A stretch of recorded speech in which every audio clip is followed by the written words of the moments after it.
नमस्कार, मेरा नाम कंतेश अग्रवाल है। आज हम बात करेंगे सबसे ज़्यादा अहमियत किसकी। सबसे ज़्यादा अहमियत किसकी होनी चाहिए। सबसे ज़्यादा अहमियत उसकी होती है जिसके अंदर अहम नहीं होता है। जीवन में हमारे ऐसे कई लोग होते हैं जिन्हें आप समय के साथ भूल जाते हैं, लेकिन कुछ लोग ऐसे भी होते हैं जिनके साथ आप समय भूल जाते हैं। उन्हें कृपा करके आप कभी न खोएं। जिनके अंदर अहम होता है वह किसी और को अहमियत नहीं देते, जबकि उनकी खुद की ही कोई अहमियत नहीं होती है। अपनापन किसी वैद्य से कम नहीं है, हर तकलीफ में ताकत की दवा देता है। एक राजा था, उसे पक्षी पालने का बड़ा शौक था। उसने एक सुंदर चकोर पक्षी को पाल रखा था। एक बार की बात है, राजा वन में शिकार खेलने गया। वह राजा रास्ता भटक गया और उसे बहुत प्यास लगी। राजा को दूर चट्टान से पानी रिसता हुआ नजर आया। राजा ने उसे देखते हुए पानी के नीचे एक प्याला रख दिया। चकोर पक्षी भी राजा के साथ ही था।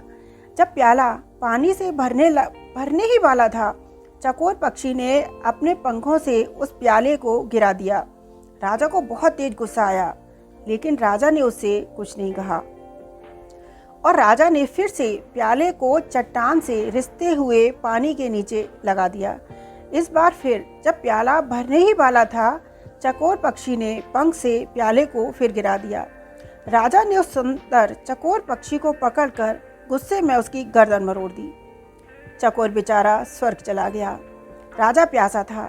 राजा ने इस बार थोड़ी ऊंचाई पर प्याले को पानी से भरने के लिए रखा।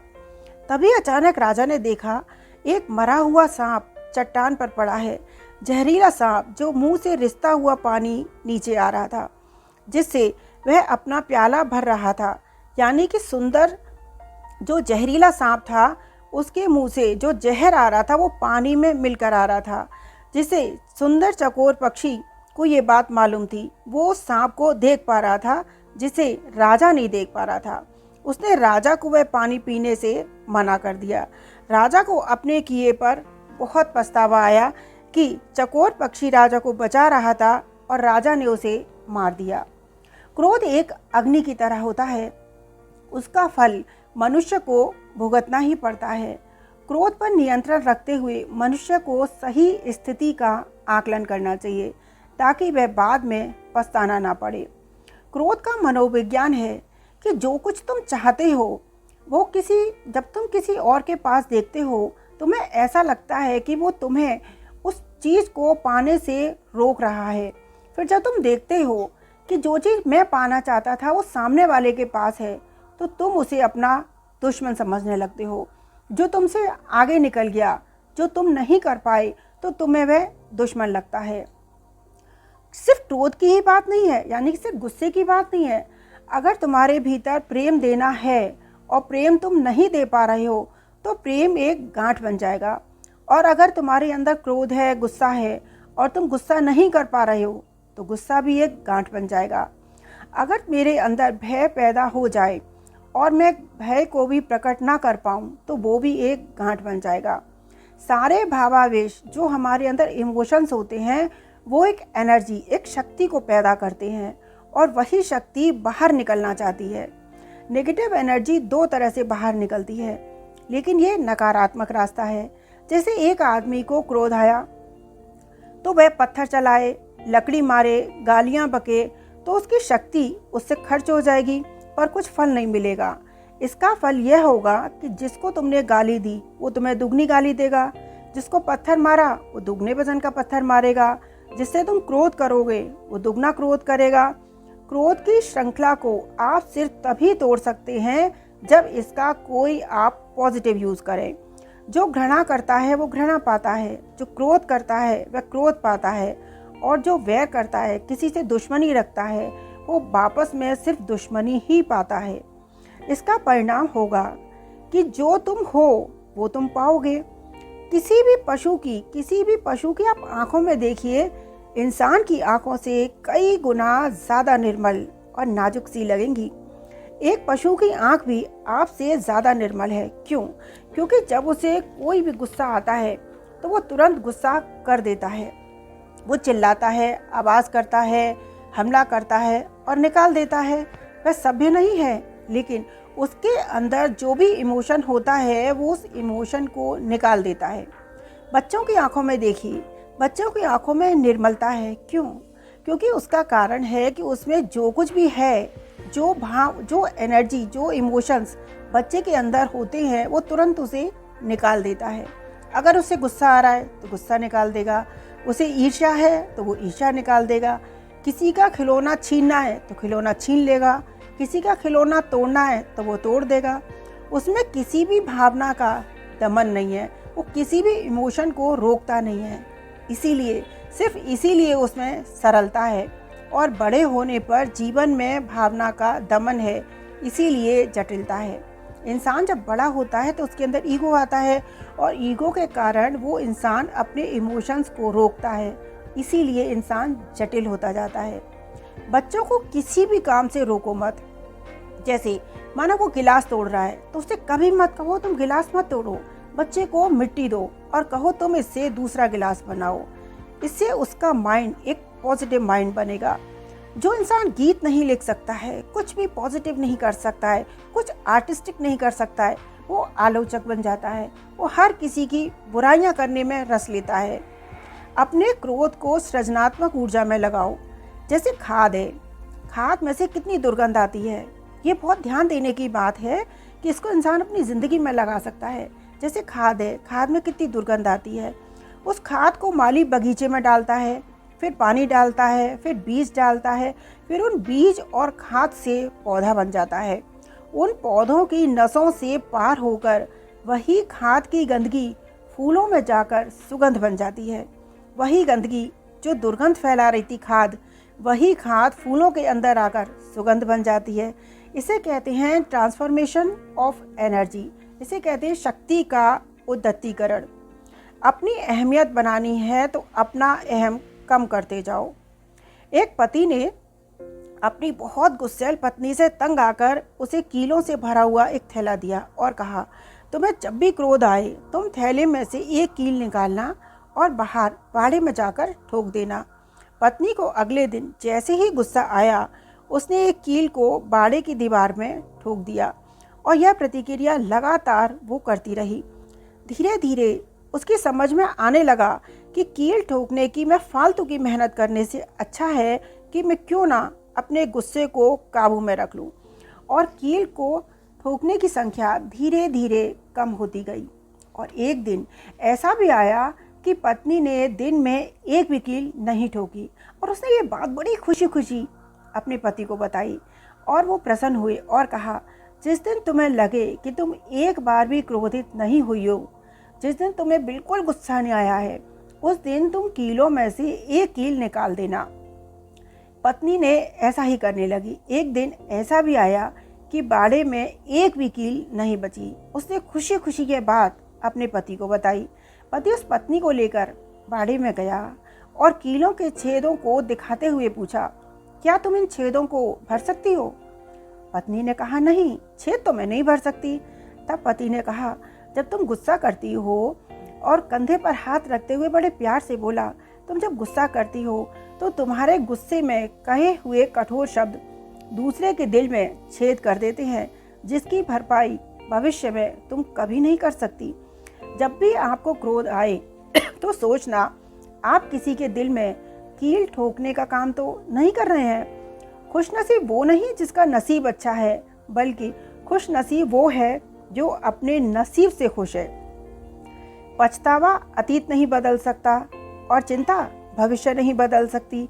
इसलिए वर्तमान का आनंद लेना ही जीवन का सबसे सच्चा सुख है। हमेशा शांति को महत्व देना चाहिए।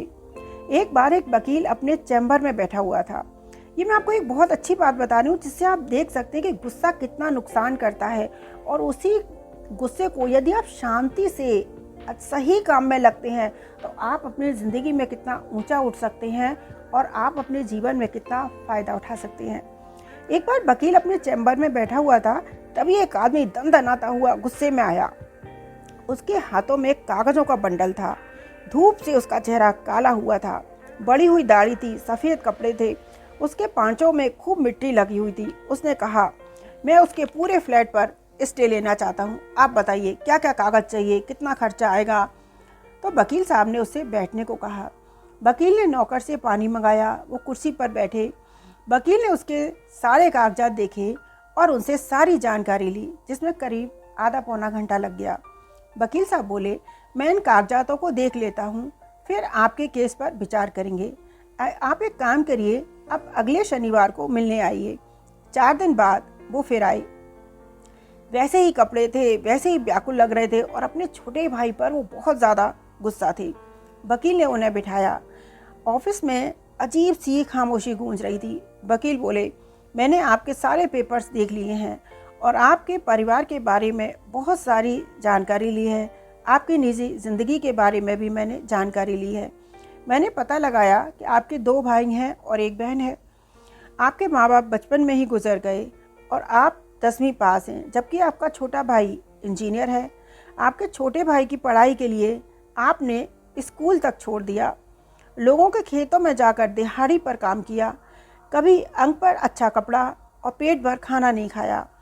फिर भी भाई की पढ़ाई के लिए पैसों की कमी कभी नहीं होने दी।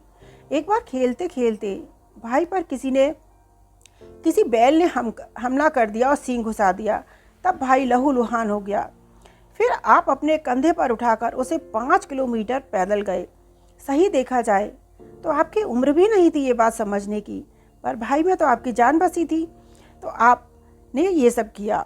माँ बाप के जाने के बाद आप ही उसके सब कुछ थे। फिर आपका भाई इंजीनियर में अच्छे नंबर से एडमिशन ले पाया और आपका दिल खुशी से नाच उठा। फिर आपने जी तोड़ मेहनत की। 1 लाख रुपए की सालाना फीस भरने के लिए आपने दिन रात एक कर दिया। कभी बीवी के गहने गिरवी रखे, कभी साहूकार से पैसा लेकर आपने उसकी हर ज़रूरत पूरी की। फिर अचानक उसे किडनी की तकलीफ हुई। आपने तुरंत बिना कुछ सोचे अपनी किडनी तक दे दी। फिर भाई मास्टर्स के लिए हॉस्टल गया। आप लड्डू या कोई भी अच्छा खाना बनता साइकिल से दौड़े दौड़े उसे देने जाते। हर 30 त्योहार पर उसके लिए कपड़े बनवाते। हाथ का निवाला सबसे पहले भाई को खिलाते। फिर वो मास्टर्स पास हुआ। पूरे गांव को आपने खाना खिलाया। फिर उसने अपने कॉलेज की ही लड़की से शादी कर ली। अब आपका बोझ धीरे धीरे हल्का होने ही वाला था कि किसी की नज़र लग गई। शादी के बाद भाई ने घर आना बंद कर दिया। घर में पैसा देता नहीं था और आपको वो गंवार कहता था। अब आपका भाई चाहता है कि गांव की ज़मीन बेचकर आप उसे पैसा दे दें और आप चाहते हैं भाई को कुछ ना देकर उसी के फ्लैट पर स्टे ले लें। क्यों? आप यही चाहते हो ना?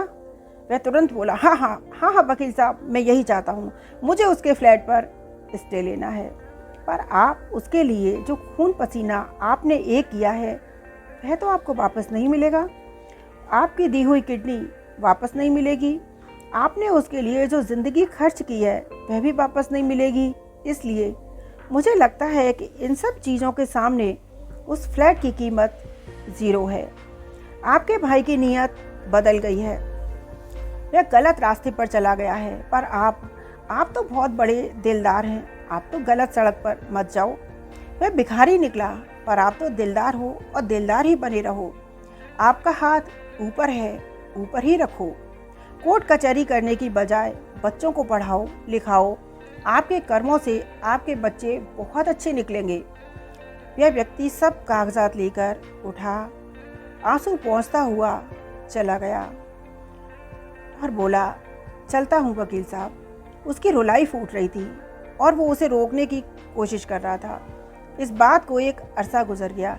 एक दिन अचानक वही वकील साहब के पास दौड़ा दौड़ा आया। उसके बाल सफ़ेद हो गए थे। साथ में एक नौजवान था और हाथ में थैली थी। वकील साहब ने बिठाया। उसने कहा, बैठने नहीं आया हूँ वकील साहब, मैं मिठाई खिलाने आया हूँ। ये मेरा बेटा है, बैंक में मैनेजर बन गया है। अब 3 मंजिला मकान है। थोड़ी थोड़ी करके 10-12 एकड़ ज़मीन भी खरीद ली है।